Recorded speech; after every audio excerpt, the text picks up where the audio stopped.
Greetings, my name is Tilaagan. I'm from Group 4 and I will be presenting about the final part of Joan of Arc, the posthumous event. So what happened years after her execution? Let's take a look.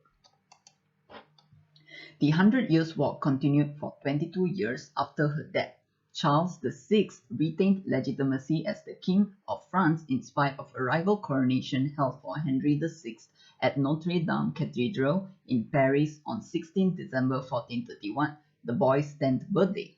Before England could rebuild its military leadership and force longbowmen lost in 1429, the country lost its alliance with Burgundy when the Treaty of Arras was signed in 1435.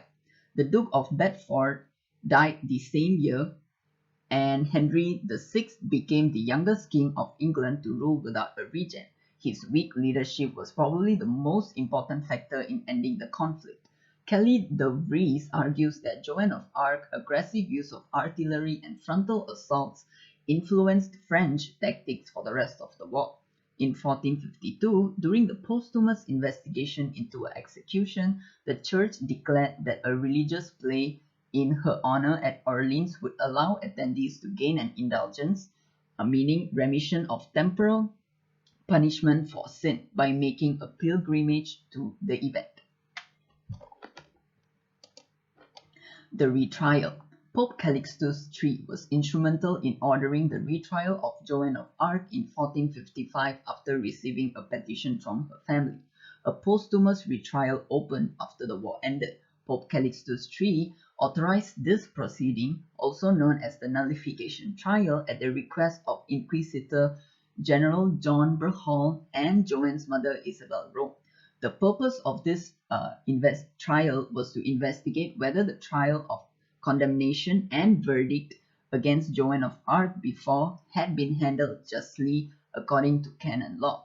Investigations started with an inquest by Guillaume Buell, a theologian and former rector of the University of Paris in Sorbonne.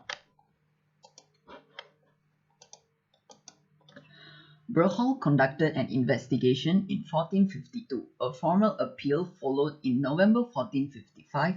The appellate process involved clergy from throughout Europe and observed standard court procedure. A panel of theologians analyzed testimony from 115 witnesses. Berhall drew up his final summary in June 1456, which describes Joan as a martyr and implicated the late Pierre Cauchon with heresy for having convicted an innocent woman in pursuit for secular vendetta. The technical reason for her execution had been a biblical clothing law.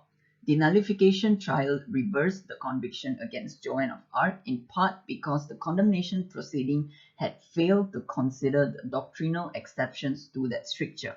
The appellate court declared Joan innocent on 7 July 1456. Her canonization.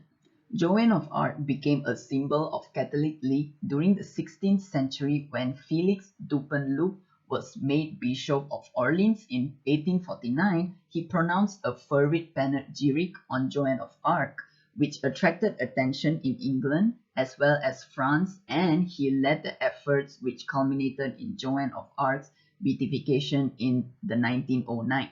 She was canonized as a saint in the Roman Catholic Church on 16 May 1920 by Pope Benedict XV in his bull Divina Disponent.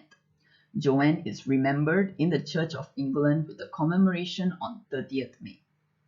With that is all from me. Thank you.